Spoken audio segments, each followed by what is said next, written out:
Olá pessoal, bem-vindos ao Além do Direito, esse canal onde você encontra as melhores dicas sobre direitos humanos, direito penal e metodologia.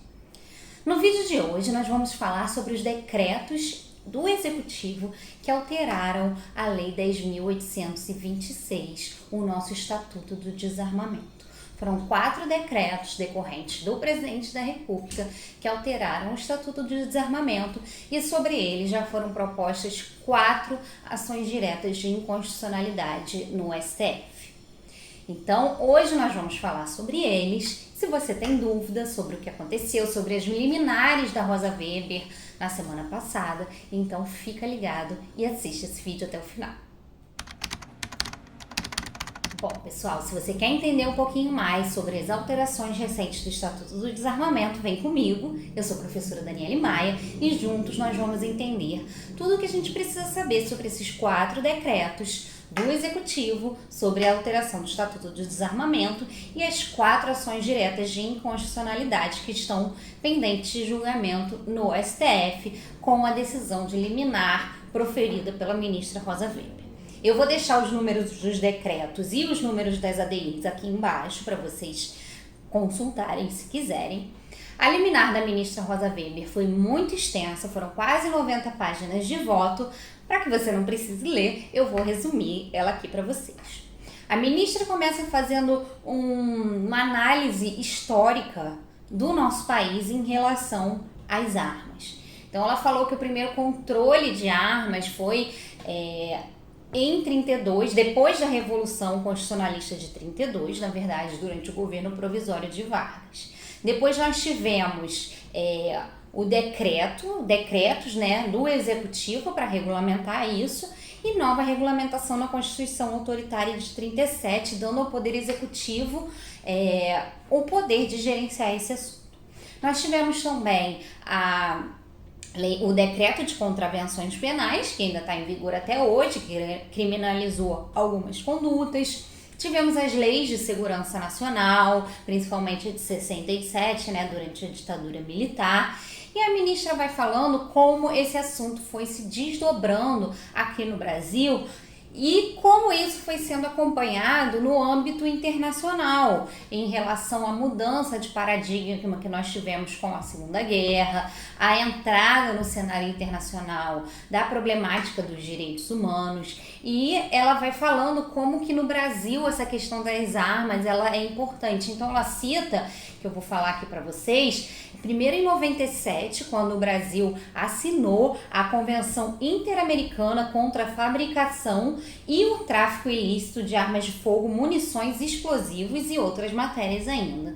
Nós também temos um protocolo facultativo a essa convenção e temos no nosso Estatuto de Desarmamento um novo olhar, segundo ela, uma nova matriz axiológica sobre essa questão do armamento no Brasil.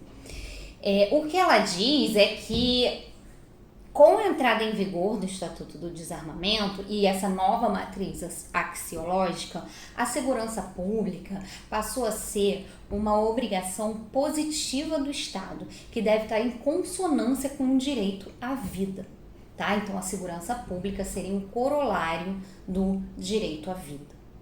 E quando o Estado ele atua de forma desproporcional, errônea e inadequada no que tange a segurança pública, ele está ofendendo o direito à vida.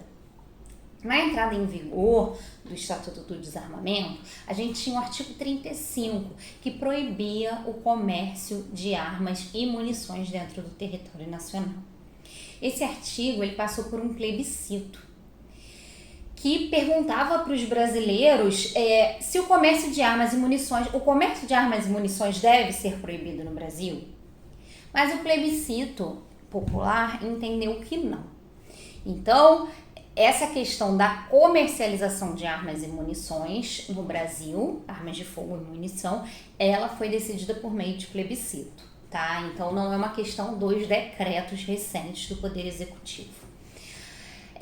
A gente teve, junto com esse Estatuto de Desarmamento, em 2008, não sei se vocês vão lembrar, uma política de recolhimento voluntário de armas. Então foi uma política pública muito forte para recolher essas armas que estavam em circulação.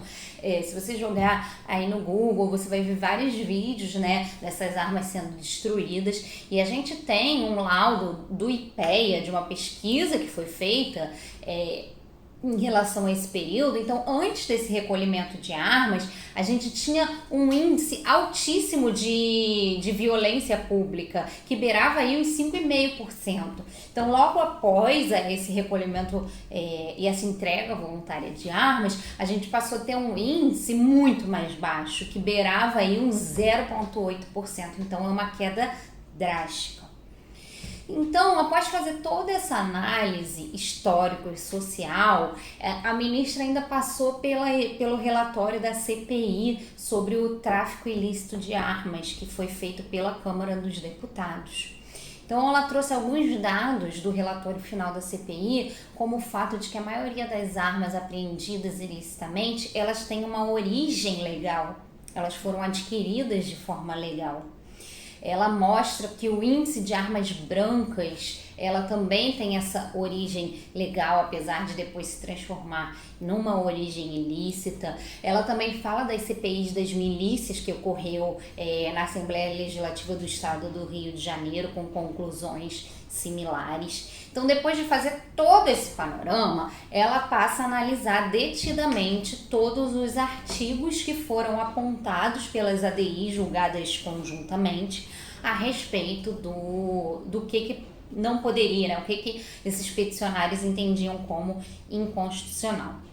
Não vou mencionar todos aqui, para não ficar enfadonho o vídeo, mas alguns que são muito, que chamam muita atenção, tanto na gravidade dos artigos em si, quanto no voto liminar, né, da ministra Rosa Weber, eu quero comentar com vocês.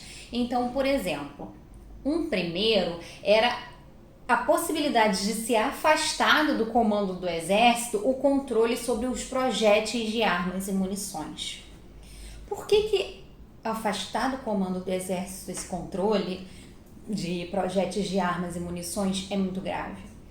Porque quando passa pelo controle do Exército, essas munições elas são registradas. Então, se ela não passar pelo controle do Exército, essas munições não vão ser registradas. E em face de um crime, como o assassinato da vereadora Marielle Franco no Rio de Janeiro, seria praticamente impossível saber a origem daquela munição sem esse rastreamento.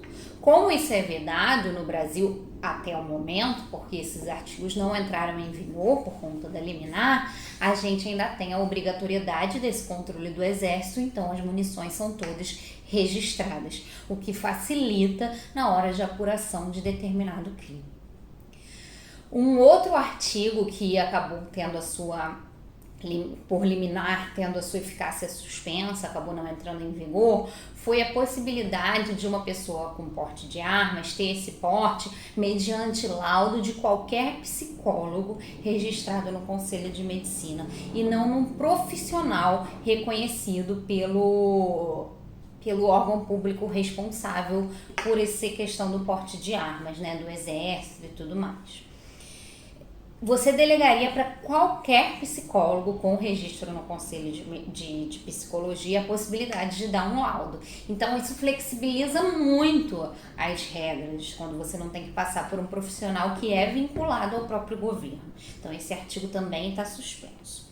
Um outro era a possibilidade de menores até 14 anos praticarem tiros de maneira desportiva. Então, por conta de um possível conflito aí com a proteção integral das crianças e adolescentes do ECA, esse artigo está com a sua eficácia suspensa. É isso, gente. Esses foram alguns dos artigos que não entraram em vigor. Eu vou deixar aqui embaixo nos comentários a relação integral dos artigos que tiveram sua eficácia suspensa por conta dessa liminar, para quem quiser consultar, já que eu não falei sobre todos eles. E se esse vídeo te ajudou a entender esse assunto um tanto quanto confuso e que vem sendo veiculado aí pela nossa mídia, então você Fala pra mim aí nos comentários. Deixe o seu curtida nesse vídeo e divulga para quem mais você achar que tenha interesse.